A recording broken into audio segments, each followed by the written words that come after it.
금요기도회는 특별히 느헤미야서를 같이 하면서 제 마음의 한 가지 소원은 이 금요기도 하는 모든 성도님들이 다 느헤미야가 됐으면 하는 소망이 있고 지금도 그런 소망으로 말씀을 준비하고 전하고 있습니다. 각 가정에 여러분들은 다 느헤미야입니다. 여러분들이 느헤미야로서 이 느헤미야서의 말씀과 함께 시작했을 때 이미 하나님께서 우리의 기도를 응답하셨고 이미 허물어진 성벽들을 세워나가는 걸 보고 계신가요? 네, 갑자기 질문하고 싶어서 네. 혹시 금요일만 기도하고 다른 날은 관심 없다가 금요일 날만 맞다 오늘 내가 느헤미야지 이러시는 건 아니시죠? 네, 여러분들이 그 요일마다 말씀이 다르다 보니까 이렇게 계속 듣다 보면은 좀 이렇게 섞여 버리지 않을까라는 조금 그런 마음도 있긴 해요. 하지만 각자의 말씀들을 잘 잡으셔서 갔으면 좋겠고요. 특별히 그 소망하는 것 가운데 뭐냐면 이 말씀을 함께 나누면서 오늘 특별히 이 성벽이 다 준공이 되잖아요. 이 말씀과 동일하게 가면서 각 가정이 그렇게 세워지면 얼마나 좋을까. 그렇지 않다 하더라도 지금도 진행 중에 있다라고 저는 생각을 하고요. 오늘 말씀에 또 나오겠지만 여러분들 마음에 성벽을 중수하는 것이 더 중요합니다. 느헤미야가 성벽을 재건하는 과정 가운데 많은 방해와 모략과 음모가 난무했습니다. 어떤 사람들이 나옵니까? 산발랏, 도비야, 라비야, 암몬 사람, 아서 사람들이 등장을 하지요. 음모를 꾸미고 회방을 놓습니다. 이스라엘 백성들은 이 사람들 때문에 혼란스럽고 불안해하고 두려운 마음을 갖기도 하지요. 저는 이 가족의 회복과 가정의 회복과 교회의 회복을 위해서 기도할 때 분명히 여러 가지 어려움이 올 수밖에 없을 것이다 라고 생각을 합니다. 가정 회복되는 걸 가장 싫어하는 것, 또한 교회가 회복되는 것을 가장 싫어하는 그 세력들이 있기 때문에 그렇죠. 이렇게 기도하기 시작하다 보면 여러분들 고난이 올 수밖에 없습니다. 그것을 방해하는 누군가가 이 기도를 막고 또한 기도에 못 나오도록 여러분들을 막는 세력들이 있다라는 거지요. 그래서 금요일마다 끊이지 않고 나오신 여러분들 보면 대단해요. 왜냐하면 분명히 나올 수 없는 상황이 있어요. 하며 붙들고 제가 물어보면 아마 다 있을 겁니다. 그럼에도 불구하고 나오시거든요. 근데 나올 때 얼굴들은 조금 힘들어요. 근데 끝나고 갈 땐 좋아요. 그러니까 이게 참 재밌는 건 뭐냐면 이래서 안 빠질 수가 없는 거죠. 나갈 땐 힘들어 죽겠는데 끝나고 갈 때는 너무 좋거든요. 근데 이런 마음들, 왜냐하면 하나님이 가정 회복되는 걸 너무너무 원하시고 계시기 때문에 그렇습니다. 또 각 개인이 말씀 안에서 기도 가운데 회복되는 걸 너무도 원하고 계시기 때문에 그렇지요. 또 어떤 분이 이럴 수도 있어요. 그 어려움과 괴로움 때문에 지금 너무 눌려있는 분이 있을 수도 있습니다. 숨쉬기 위해서 금요일에 나오신 분이 있을 수도 있어요. 괜찮습니다. 숨 쉬러 나오세요. 숨 쉬다 보면 하나님이 이미 그 환경을 바꿔 놓으실 줄 믿습니다. 하나님 일에는 대로가 열리는 것처럼 쉽게 그리 열리지 않습니다. 하나님 일에는요 분명히 방해 세력이 있기 때문에 하나님 일을 합니다. 그 순간부터 길이 활짝 열려서 길이 홍해가 갈라지듯이 모든 것이 다 열려서 그냥 걸어가기만 하면 다 되는 것처럼 그렇게 열리지 않는다라는 거지요. 항상 굴곡이 있고 위험이 있고 시험이 있습니다. 근데 꼭 기억하셔야 됩니다. 오죽했으면 바울도 살 소망이 끊어지고 마음의 사형 선고를 받았다고까지 표현을 하고 있거든요. 누가요? 사도 바울이 그래요. 저는요. 저도 별반 다르지 않거든요. 앞에 여러분들 쓰면 아무 일 없는 것처럼 이렇게 쓰지만 저도 그렇지 않겠습니까? 여러분들 똑같은 환경과 똑같은 어려움이 다 누구에게나 있다라는 거지요. 하나님이 사람에게는 언제나 방해물이 있고 음모가 있고 고난이 있습니다. 회방이 있습니다. 그런데 중요한 것은 하나님의 사람은 이런 일을 막닥뜨리고 또한 이런 일들을 거치면서 어떻게 될까요? 신앙이 더 단단해진다라는 거지요. 사단과 또한 그 음해하는 세력은 우리를 회파하려고 하지만 절대로 그 사건 때문에 우리가 무너지지 않는다라는 거지요. 더 믿음 가운데 든든히 서갈 수 있는 이유가 여기에 있습니다. 느헤미야가 성벽을 재건하는 과정에도 이러한 고난을 겪었지요. 고난이 오면 정상이라고 생각하시면 됩니다. 금요기도에 나오는데 이렇게 기도하기 시작했는데 갑자기 어려움이 와요. 남편이 어려움을 줘요. 또한 환경 가운데 어려움이 더 심해졌어요. 그걸 기대하고 계셔야 됩니다. 항상 주의를 선포하고 나가면 고난이 있을 것이라는 걸 예상해야 돼요. 더 나아가서는 어떻게 고난이 올 것이라까지 예상할 수 있으면 더 좋겠지요. 하지만 사단이 어떻게 공격할지는 아무도 모릅니다. 각자에 맞게끔 그 사람이 가장 힘들어하는 것이 무엇인지 그것을 사단이 알기 때문에 거기에 맞춰서 공격을 해온다라는 거죠. 단 한 사람도 예외는 없습니다. 사도 바울도 예외가 없듯이 예수님도 예외가 아니었지요. 단 한 사람도 예외는 없습니다. 각자의 레벨에 맞춰서 각자의 신앙의 높이에 맞춰서 그 사람에 맞는 그런 고난과 아픔들이 온다라는 거지요. 고난은 특별한 것이 아닙니다. 이렇게 얘기할 때도 있어요. 너무 힘들면 하나님 왜 이런 고난과 왜 이렇게 나를 힘들게 하십니까? 왜 이런 시련들이 꼭 와야 됩니까? 이런 이야기를 할 수도 있고 이런 고백을 할 수도 있습니다. 그런데 이 질문의 정답은 여기에 있습니다. 왜 이런 고난과 시련을 줄까요? 우리는 예수 믿는 사람이기 때문에 그렇습니다. 오늘부터 안 믿어. 그래요? 아니지요. 나도 하나님의 사람이구나. 이 고난을 보니까 하나님이 나와 함께 하시는 거 맞구나. 이 시련을 보니까 하나님이 나를 이끌어 가시는 거 맞구나. 라고 거꾸로 생각하시는 사람들이 하나님의 사람입니다. 그럼 사단이 어떻게 해요? 공격하다가 뒤로 나자빠지지요. 얘는 공격해도 안 되겠구나 하는 거지요. 왜요? 이 제자들이요, 예수님 때문에 매를 맞았습니다. 그때 제자들의 얼굴이 어떤지 아십니까? 사도행전 4장에 보면 오히려 기뻐했습니다. 더 이상 때리지 못해요. 맞으니까 좋아해요. 예수님 때문에 맞는 것이 너무 즐거운 거예요. 내가 예수님 때문에 맞을 수 있구나. 예수님 때문에 이런 고난을 당할 수 있구나. 이렇게 기뻐하니까요. 때리는 사람이 때릴 수 있어요? 그렇지, 없지. 없지요. 여러분들, 우리 삶에 믿음을 향해서 말씀을 붙들고 갈 때 나오는 가정을 회복하기 위해서, 교회를 회복하기 위해서 나아갈 때 오는 고난, 당연한 거예요. 믿는 사람이라면 올 수 있는 당연한 고난입니다. 가정을 회복하기 위해서 기도로 나가는데 남편이 더 힘들게 해요. 당연한 거예요. 언제까지요? 든든히 설 때까지입니다. 남편이 날 위해 수고하는 거지요. 뭐 하기 위해서요? 믿음에 세워지기 위해서요. 남편이 날 위해 수고하시는 거예요. 그러면 더 맛있는 거 끓여가지고요, 볼볼 끓여서 더 힘내서 나를 괴롭히라고. 근데 이게 쉽지 않습니다. 실제로 삶 가운데 내 아내와 남편이 나를 힘들게 할 경우에 이렇게까지 하기가 쉽지 않지요. 그런데 정확한 건 뭐냐면 정말 내 믿음을 위해서 내 남편과 아내가 수고하고 있다는 거거든요. 이거를 삶에서 깨달으면 그 다음부터는 남편을 어떻게 바라볼까요? 너무 사랑스럽죠. 그전에는 원수 같았는데 이 원수, 교회 나가는데 이렇게 힘들게 그랬는데 어느 순간부터 나를 위해 존재한다니까 얼마나 감사해요. 그죠? 내가 지금, 제가 전에도 말씀드렸잖아요. 우리 아버지 어머니를 위해서 제가 기도할 때 내 믿음이 네 그 믿지 않는 부모 때문에 네가 그 믿음이 있다는 그 말씀을 듣고 얼마나 제가 감사했는지. 그래도 힘들긴 하더라고요. 자, 그런데 이런 고난과 아픔 가운데 느헤미야는요, 말 대신에 기도했던 사람입니다. 누구한테 하소연하는 대신에요, 금식했던 사람이지요. 자, 하나님의 사람은 느헤미야처럼요, 좀 침묵이 필요합니다. 언제 침묵하지 않아야 될까요?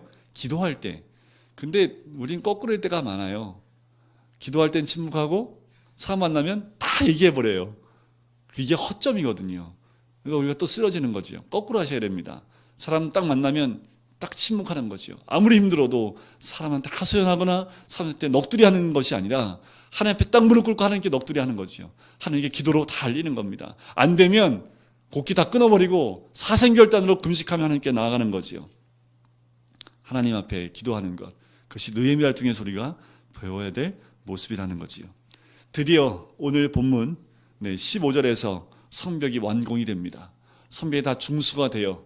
아까도 시작하기 전에 제가 말씀드렸죠. 이 느헤미야는 성벽 중수가 하나님의 뜻이었고 비전이었습니다. 그럼 여기서 끝나야 되는데 여기서 끝나지 않죠. 그렇다면 느헤미야의 비전은 성벽을 완공하고 중수하는 것에 비전이 있다? 없다? 그것만 다가 아니라는 것을 좀 우리가 알 수가 있습니다. 좀 눈치 있는 분들은 좀 깨달을 수 있을 텐데, 자, 예루살렘 성벽을 완성을 했어요. 이스라엘 백성이 다 하나가 됐습니다. 모든 백성이 하나가 됐어요. 모든 성도가 하나가 돼서 교회를 다시 일으켜 세웠고 다시 세웠습니다. 그러나 그 자체가 하나님의 역사는 아니라는 거지요. 그 자체만이 하나님의 비전이 되면 안 된다라는 겁니다. 내가 신대원 다닐 때 어떤 전도사가 자기 책상 앞에 이렇게 적어놨습니다. 10,000명을 주옵소서. 제가 가다 뒤통수한테 때리려고 그랬는데요. 10,000명 만약에 주시면 그 다음 어떻게 할 건데요? 그죠? 제가 이것을 보면서 잘못하면 만약에 느헤미야가 성벽을 완성하는 것이 그의 비전이었다면, 만약에 그것이 비전이었다면 잘못하면 오늘 이 15절 이후에 방향을 잃어버리고 방황하지 않았을까요? 예를 들면 이런 거지요. 수능시험을 준비하는 학생들이 자기의 인생의 모든 방향과 목적을 대학에 두고 있다면 대학에 들어가는 그 순간부터 방향을 잃어버립니다. 굉장히 많은 사람들을 보게 되죠. 제가 대학교 다닐 때도요, 제 동기들이 수업에 안 들어오고 맨날 어디가 있을까요? 당구장과 술집에 가 있는 것을 많이 발견합니다. 그 1년 만에 군대를 가버려요. 왜 그랬을까요? 대학 들어오고 난 다음에 방향을 상실해버린 거죠. 또한 취업을 하는 것이 내 인생의 마지막 목표예요. 취업을 딱 됐어요. 그다음 방향을 상실하는 경우가 굉장히 많습니다. 그런데 인생의 목적과 비전이 어디에 있습니까? 느헤미야 인생의 목적은 성벽 중수가 끝이 아니었다라는 거지요. 가시적인 목표를 이루므로 잠시 기쁨을 줄 수는 있지만 그것이 진정한 비전이 아니라 성벽을 짓는 과정에서 하나님의 뜻을 깨닫고 성별되어지고 구별되어지는 것, 그래서 그렇게 하나님의 역사를 이루어나가는 것, 그것이 바로 하나님이 주신 마음이고 비전이라는 거지요. 방해와 음모를 이기고 하나님의 영광을 드러내는 것이 하나님의 역사입니다. 공부를 잘하고 일을 잘해도 그것이 하나님의 역사가 되기 위해서는 과정이 중요하다라는 거지요. 우리의 삶이 완벽할 수 없지만 거기에서 어떻게 하나님의 역사를 이루는가가 성공의 척도일 수밖에 없다라는 거지요. 우리가 어떤 방향으로 나갈지, 가정이 믿음의 가정이 되는 것이 우리의 목적일까요? 남편이 좀 교회 나왔으면 좋겠어요. 그래서 교회 나왔어요. 그럼 어떻게 해요? 남편이 교회 나가는 것이 마지막 비전이 되면 안 되는 거지요. 우리의 정말 비전은 무엇이냐면 느헤미야가 이 예루살렘 성벽을 완공함을 통해서 무엇을 완성했냐 하면 예배를 완성을 합니다. 예배 드릴 수 있는 보호처가 완성이 되는 거지요. 한 단계 더 나가 볼까요? 우리 가정이 회복되어야 될 이유는 뭐냐면 우리 가정 안에 거룩이 회복되기 위해서입니다. 가정이 회복된다는 건 무엇이냐면 믿지 않는 남편이 돌아오는 것으로 끝나는 것이 아니라 가정에 있는 한 사람 한 사람이 거룩함을 회복하는 것, 그것이 비전이 되어야 된다는 거지요. 자, 오늘 15절, 16절 말씀 한번 같이 읽어볼까요? 한번 같이 읽어보겠습니다. 시작. 성벽 역사가 52일 만인 에루럴 25일에 끝남에 우리의 모든 대적과 주위에 있는 이방 족속들이 이를 듣고 다 두려워하여 크게 낙담하였으니 그들이 우리 하나님께서 이 역사를 이루신 것을 알미니라. 자, 바벨론 포로로 끌려간 뒤 140년 동안 140년이 지나도록 한 번도 이 성벽이 회복된 적이 없습니다. 몇 년 동안이요? 140년 동안. 근데 며칠 만에 지어졌어요? 52일 만에. 제가 이 말씀을 이렇게 묵상하면서요, 52일. 우리는 일주일에 한 번씩 나와서 느헤미야 기도하잖아요. 그죠? 그러면 어느 정도 시간이 필요해요? 52일이니까 우리한테 몇 주예요? 52주. 그럼 느헤미야 기도를 우리는 얼마 정도 해야 돼요? 계산해 보니까 뭘 껌뻑거려 1년이지. 네. 네? 52주면 1년이잖아요. 그죠? 그러니까 뭐예요? 1년 동안 기도하셔야 돼요. 아, 그렇구나. 이 느헤미야는 매일 52일이 걸렸지만 우리는 매일 못하기 때문에 금요일마다 나와서 기도한다면 우리는 가족을 위해서, 교회를 위해서 1년 동안 끊임없이 기도해야 되는 기도에 우리 짐이 있겠구나라는 생각이 들더라고요. 하시겠습니까? 여러분들 가족 회복하기 위해서는 하셔야지요. 우리 교회 회복을 위해서는 하셔야지요. 자, 집요한 방해와 음모를 이기고 놀라운 역사를 이룬 거지요. 그런데 오늘 말씀을 보니까 하나님 앞에 뭐라고 나옵니까? 맨 끝에 16절 끝에 보니까 하나님께서 그 앞에 뭐라고 나와요? 우리 하나님께지요. 자, 나의 하나님이 아닙니다. 누구의 하나님이에요? 우리의 하나님이 하셨기 때문에 가능하다라는 거지요. 내가 아무리 똑똑하고 능력이 있어도요, 우리가 없으면 이 일을 이룰 수 없는 겁니다. 옆에 분 한번 보세요. 당신 때문에 가능합니다. 한번 인사하실까요? 자, 다음 주에 옆에 사람 없으면 바로 전화해서요, 당신이 없어서 안 됩니다. 뭐 이렇게 하셔야 됩니다.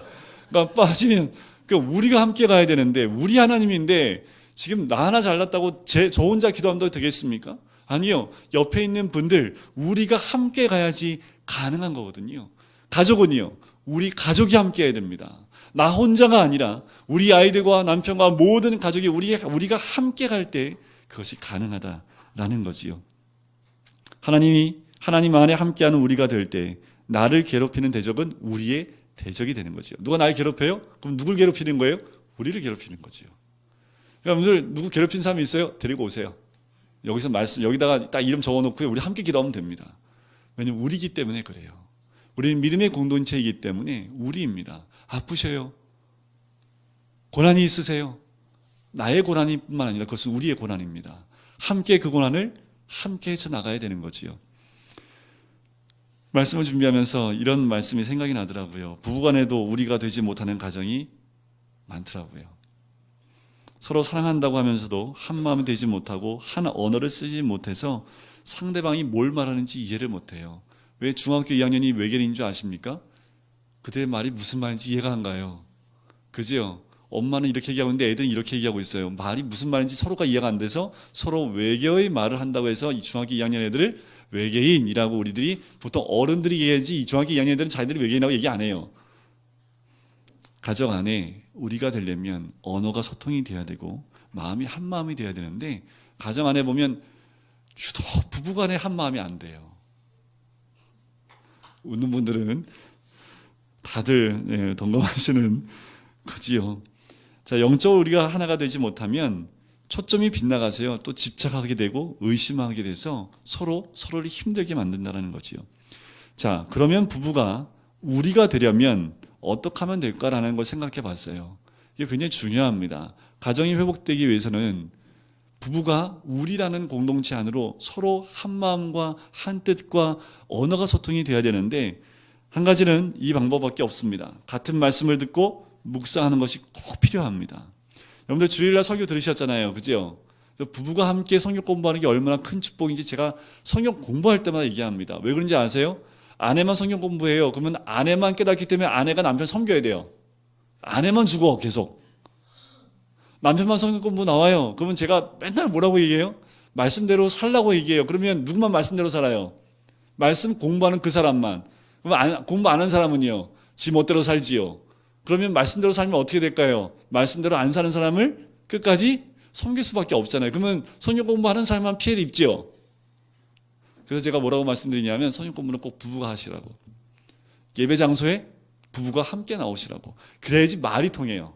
안 그러면 말씀을 듣는 건 난데 내가 안 하면 하나님이 누구한테 그 죄를 물어요? 내 아내는 안 들었는데 나만 들었는데 하나님이 나한테 뭐라고 하실 거 아니에요. 그죠? 주일 설교를 듣고 함께 부부가 나누고 서로 말씀을 물어보고 말씀을 같이 기도할 때 능력이 나타납니다. 매일 같은 말씀을 묵상하면서 일주일 내내 서로 대화를 하는 거지요. 말씀이 없으면 서로 연결고리가 없어요. 그래서 남편도 집에 들어오면 들어와서 뭐해요? TV 딱 켜고 TV만 보고 있다가 자자 하고 잠만 자고 소통이 하나도 소통이 하나도 안 되잖아요. 그죠?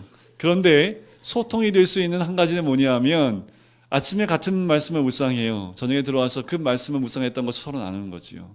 그러면 말씀 안에서 서로 하나가 되고 연결이 될 수 있는 거지요. 자녀와 대화가 안 통해요. 문제가 있습니다. 그러면 어떻게 해요?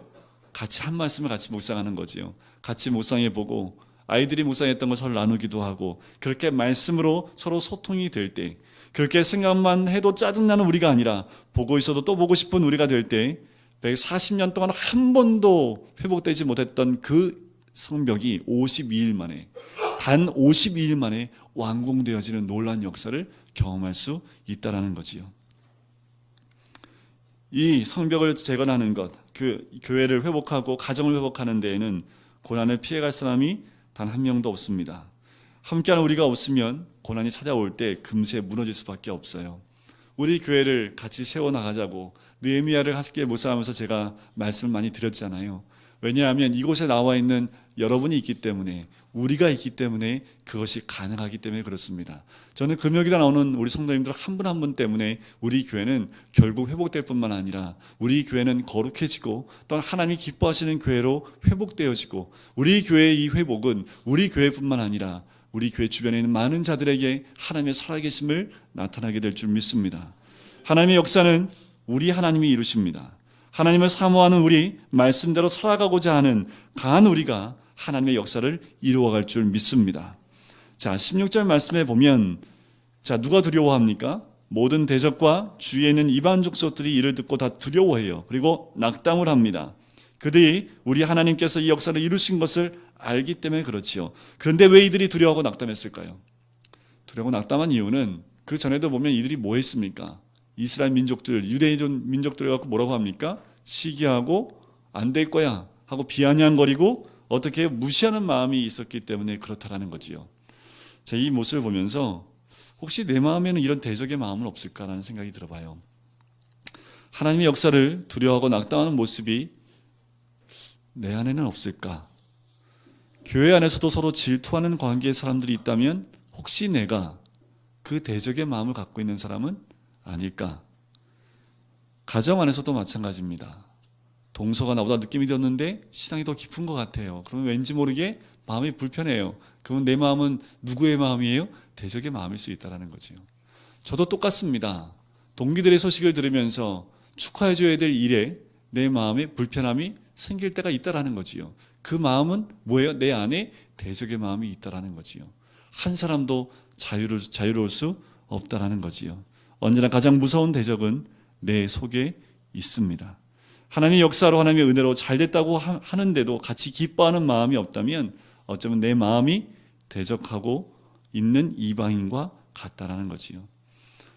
이렇게 마음을 들 수도 있어요. 운이 좋았겠지, 저러다 금세 무너지겠지 하는 그런 마음이 혹시라도 우리 마음 가운데 있을 수 있다니까요. 여러분 아니시죠? 저만 그래요. 우리 17절부터 19절까지 세 절을 한번 같이 읽어볼까요? 자, 시작. 또한 그때에 유다의 귀족들이 여러 번 도비아에게 편지하였고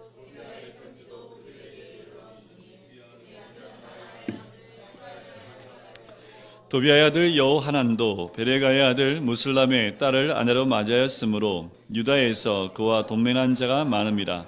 그들이 도비아의 선행을 내 앞에 말하고 또 내 말도 그에게 전하매 도비아가 내게 편지하여 나를 두렵게 하고자 하였느니라. 자, 도비아는 성벽 준수를 조롱하고 느헤미야를 죽이려고 했던 모함했던 사람입니다.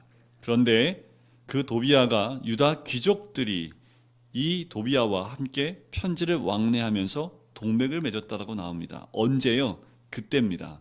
그때가 언제일까요? 성벽이 완성된 그때입니다. 유다 사람 스가냐의 사위까지 되었고요. 무슬람도 도비아의 아들과 자기 딸을 결혼시켜서 대적과 결혼 동맹을 맺었다라는 거지요. 이게 무슨 일입니까? 도비아와 동맹을 맺은 사람들이 유다의 귀족들이라는 것을 얘기하고 있죠. 17절에. 왜 귀족들이 이 도비아 편지를 했을까? 왜냐하면 귀족들은 성벽 공사를 할 때 분담하지 않았다고 성경 말씀에 나와 있지요. 그래서 51일 만에 성벽이 완성됐을 때 이들은 도비아와 동맹을 맺는, 그리고 사위를 맺는, 혈연 관계를 맺는 그 사역으로, 그 동맹으로 나아갔다라는 거지요. 자기들끼리만 동맹을 맺은 것이 아니라 도비아의 선행을 느헤미야에게 이야기합니다. 그래서 어떻게 해요? 자기들의 행동을 정당화시키려고 한다는 거지요. 아마도 도비아가 돈도 있었고 권세가 있었기 때문에 좋은 일도 했겠지요. 그제도 했겠지요.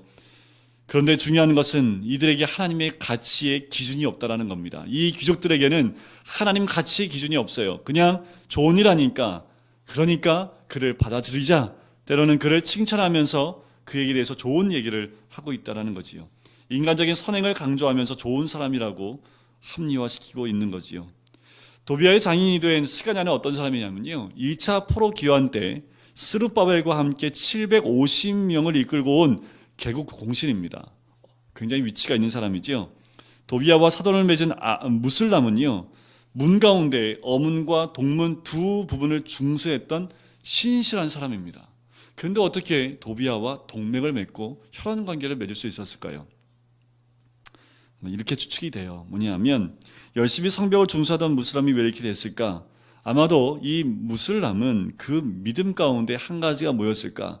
하나님께 헌신을 많이 하면 복 주실 것이라는 기복신앙이 있지 않았을까라는 생각을 해보게 됩니다. 그러니까 하나님의 기준이 없으니까 그냥 보기에 권세가 있고 돈이 많으니까 어떻게 해요? 그냥 결혼을 해버리는 거지요. 대놓고 방해하는 사람보다 돈과 선행을 갖추고 교묘하게 다가오는 도비아와 같은 사람이 더 무서운 대적입니다.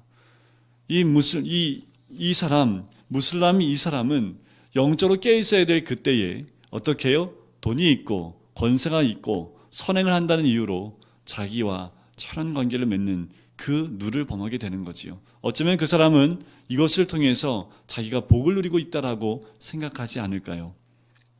분별해야 되는데 돈이 좋고 세상이 좋아서 분별을 할 수 없는 상황이 될 수도 있다라는 겁니다. 우리가 조심해야 될 부분이 여기에 있습니다. 신앙이 좋은 것 같지만 때로는 어느 순간에 다른 것에 우리의 기준을 빼앗길 때가 있다라는 거지요. 차라리 핍박하고 욕하는 대적이 있을 때 우리는 애통하고 깨어있을 수 있습니다. 그런데 도비아처럼 선행을 알고 그 모습을 가지고 유혹하는 대적은요, 정신을 못 차리게 하면서 나와 공동체를 무너뜨릴 수 있다는 겁니다. 여러분들 조심해야 될 부분이 이 부분이에요. 우리가 믿음 가운데 가정을 회복시켰습니다. 그런데 이 말씀의 가치와 기준이 올바로 서 있지 못하면 어떤 순간에 넘어질 수 있어요? 세상적으로 선한 것들이 내 안에 쑥 들어올 수 있다는 겁니다. 그것이 나로 하여금 하나님을 섬기는 그 자리에서 흔들리게 할 수 있는 그 요건이 될 수 있다는 거예요.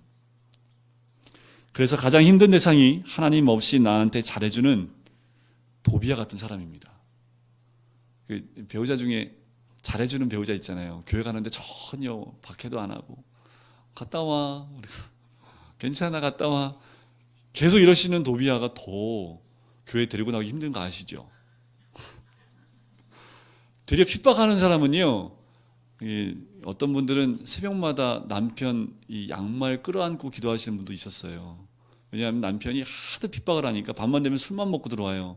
그러면 술 취한 남편의 양말 벗기고 와가지고 그 양말 붙잡고 새벽마다 울면서 기도했던. 또 결국 그 남편 돌아왔어요. 그런데 교회 나가는 거 전혀 문제 안 되고요. 교회 나갔다 와 하고 11점 하면 돼 드려. 모든 걸 담아서 나는 좀 천천히 갈게. 이런 분들 더 교회로 들어가기가 더 어려워요. 왜 어려운지 아세요? 기도를 안 하거든요. 핍박을 하면 기도하는데 핍박 안 하면 기도 안 해요. 그게 우리들이잖아요. 그죠? 핍박 안 하니까 어떻게 해요? 기도 안 하잖아요. 그게 더 무서운 도비아 배우자이지요. 도비아 부모도 있습니다. 도비아 자식들도 있어요. 우리 가운데 혹시 이런 도비아가 있습니까? 여러분들 깨어 있으셔야 됩니다. 백성에게 신임을 얻고 있던 스가냐와 무슬람이 도비아에게 넘어가서 교묘한 회유와 협박으로 느헤미야를 위협해요. 그동안의 어떤 방해보다 무서운 위기가 이스라엘 공동체 가운데 찾아왔다라는 거지요. 말씀을 준비하면서 우리가 준비하고 있어야겠다는 생각이 듭니다. 자, 이제 우리가 느헤미야 이 말씀을 준비하면서 이제 1년 동안 여러분들 계속 기도하다 보면 언젠간 우리 가족이 회복되어지고 교회가 온전히 회복되어질 겁니다. 그때 우리가 기대하셔야 될 건 또 뭐예요? 이런 도비아처럼 우리 가정에 들어오는 세력이 있고 우리 교회에 들어오는 세력이 있다라는 거지요. 깨있지 못하면, 분별하지 못하면 또 넘어질 수밖에 없는 그 모습이 우리 가운데 있을 수 있습니다. 내년일 수도 있어요. 다음 달일 수도 있습니다. 이 느헤미야 오늘 본문의 말씀을 통해서 여러분들이 꼭 기억하셔야 될 거, 다 됐다 싶을 때 그때 사단의 공격은 더 교묘하게 들어온다라는 거지요. 깨어 있어야 된다라는 거지요. 자, 이때 느헤미야가 무엇을 했냐 하면 7장 1절 말씀 보실까요? 그때 뭘 합니까? 성벽이 건축되며 뭘 달아요? 문짝을 달았다라는 거지요. 도비아와 동맹한 사람들로 인해서 공동체 위기가 왔을 때 느헤미야는 무엇을 했습니까? 성벽에 문짝을 달았다라는 거지요. 성벽이 완성되려면 뭐가 달려야 돼요? 문짝이 달려야 됩니다. 그런데 문짝이 달리지 않으면요, 그 틈을 타서 사단이 들어올 수 있다라는 거지요. 교회와 가정이 회복되었어도 문짝을 달지 않으면 틈이 생깁니다. 부부가 회복됐다 하더라도 문짝이 다시 달리지 않으면 그 가정은 다시 넘어질 수 있다는 거죠. 말씀의 문짝을 다시 다셔야 됩니다. 기도의 문짝을 다시 다셔야 됩니다. 오늘 이 시간만 기도하는 것이 아니라 내 가정을 회복하기 위해서 말씀의 문짝을 다시 한번 회복해보고 기도의 문짝을 다시 한번 달아보는 그 시간을 가졌으면 좋겠습니다. 문짝을 단 후에 그 다음에 했던 것이 무엇이냐면 문지기를 세우지요. 그 다음에 노래하는 자들과 레위 사람들을 세웁니다. 이게 뭘까요? 자, 느헤미야가 이런 힘들고 어려운 상황 가운데, 동맹을 맺으려는 이런 상황 가운데 문짝을 달고 그 다음에 했던 게 뭘까요? 누굴 세워요? 문지기와 노래하는 자들과 레위 사람들을 세웁니다. 자, 노래하는 사람들과 레위 사람들은 뭐에 필요한 사람들일까요? 그렇죠. 느헤미야는 바로 뭘 회복해야 된다고 생각한 거예요? 예배입니다. 예루살렘 성전은 예배를 위해 세워진 곳이고 성벽 준수의 목적도 예배를 위함입니다. 여러분, 우리가 성벽을, 우리 가정을 회복해야 될 이유가 뭐예요? 가정의 예배가 회복되기 위해서입니다. 가정의 예배가 회복되는 건 뭐예요? 우리 가족이 거룩하게 세상과 구별되어지게 세워져 가는 것, 거기에 있다라는 거지요. 요한복음 4장 23절 말씀에 보면 아버지께 참되게 예배하는 자들은 영과 진리로 예배할 때가 오나니 곧 이때라. 아버지께서는 자기에게 이렇게 예배하는 자들을 찾으시느니라. 하나님이 찾으시는 자가 누구라고요? 예배하는 자를 찾고 계십니다. 에스라는 6시간이나 성경을 읽고 강론했을 때 사람들은 그 시간 동안 한 번도 앉지 않고 일어나서 눈물 흘리며 말씀을 들었던 그 보고가 나옵니다. 이것이 바로 진정한 예배이지요. 예배와 찬양, 성만찬, 말씀 듣는 일보다 그 안에서 더 높은 가치가 있는 것은 없습니다. 예배보다 더 앞서는 것도 있어서는 안 돼요. 내 삶의 예배보다 더 앞서가는 것도 있어서는 안 됩니다. 여러분들, 우리 삶 가운데 예배와 바꿔먹을 것은 아무것도 없습니다. 예배와 바꾸시면 절대로 안 돼요. 세상 그 어느 것이 온다 할지라도 그 예배와 바꾸셔는 절대로 안 됩니다. 온 백성이 하나님께 집중해야 된다는 거지요. 이것이 느헤미야가 선택한 길이었습니다. 저도 또한 우리 모든 성도님들과 함께 또 한 번 집중하고 싶은 것은 예배입니다. 수요 예배, 금요 기도회, 주일 오전 예배와 또한 오후 예배, 새벽 기도회, 이 모든 예배 가운데 우리가 집중하여 예배를 우리 삶의 우선순위에 뒀을 때 그 다음에 하나님의 역사하실 것은 여러분들 기대하셔도 좋습니다. 자, 2절을 보시면 이제 이 느헤미야가 두 사람을 세웁니다. 아우 하나니아와 영문의 관원 하나냐를 세우지요. 이 사람은 어떤 사람입니까? 하나냐는 충성스러운 사람이요, 하나님을 경외함이 무리 중에서 뛰어난 사람이다. 자, 여기다 각자 이름을 넣어서 한번 같이 읽어볼까요? 하나냐는 그 부부부터 이름 넣으세요.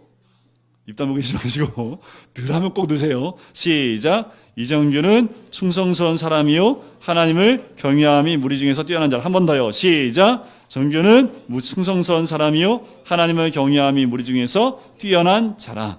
자, 이 예루살렘을 다스리는 자격이 무엇이라고요? 충성되고요, 하나님을 경외함이 무리에서 뛰어난 사람이라는 겁니다. 하나니가 누굽니까?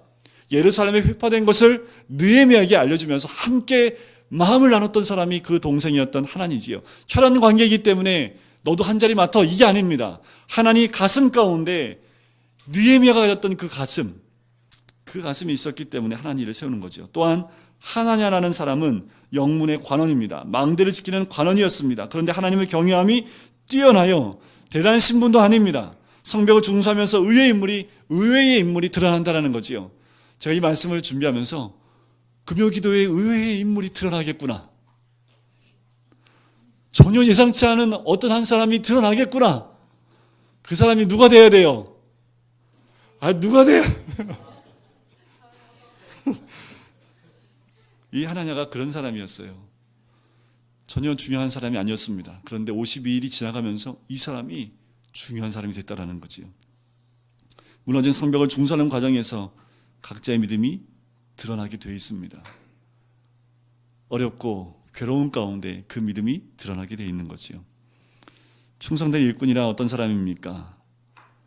산발락과 도비아가 방해하고 위협할 때 느헤미야는 그들을 두려워 말고 하나님을 경외하라고 가르쳤지요. 그 가르침에 온전히 순종한 그 사람이 충성된 사람이지요.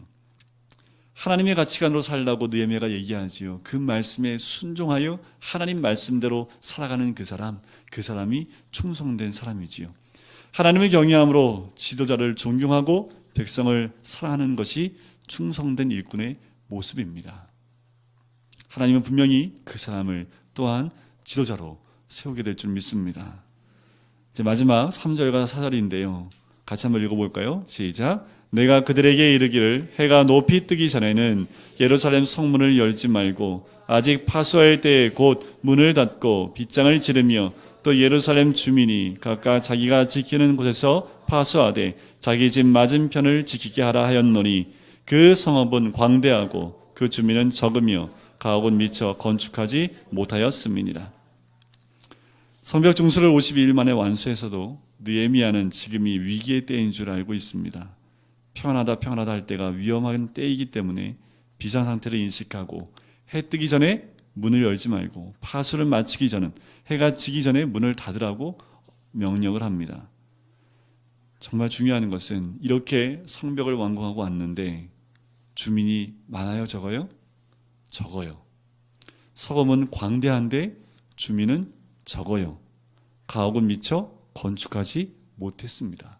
성벽을 재건하기 위해서 자기의 가옥을 아직 짓지 못했던 거지요.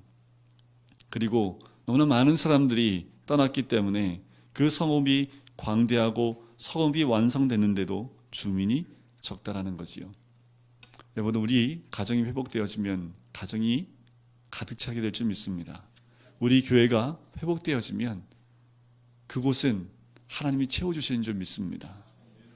우리가 정말 기도해야 될 것은 하나님, 우리의 성벽이 중수되어질 뿐만 아니라 우리 안에 예배가 회복되어짐을 통해서 하나님의 임재와 영광이 이곳 가운데 임하게 하여 주시옵소서. 그 임재와 영광이 이곳 가운데 임하고 우리 각 사람에게 임하게 되면 이곳이 적더라도 하나님이 이곳을 채워주시게 될 줄 믿습니다. 성벽이 완성됐기 때문에 이제 예루살렘으로 유대인들이 몰려들어오기 시작을 하지요. 예배드리는 사람들이 몰려들어오기 시작을 합니다. 중요한 것은 성벽이 중수될 뿐만 아니라 하나님을 경외하고 경배하는 하나님의 사람들이 모이기 시작하고 하나님의 임재와 영광이 가득 찰 때 하나님의 때가 완성되게 될 줄 믿습니다. 우리의 삶 가운데 또한 우리 가정 가운데 우리 교회 가운데 이것을 바라보며 기대하는 또한 한 주가 되었으면 좋겠습니다. 우리가 찬양하면서 기도할까요?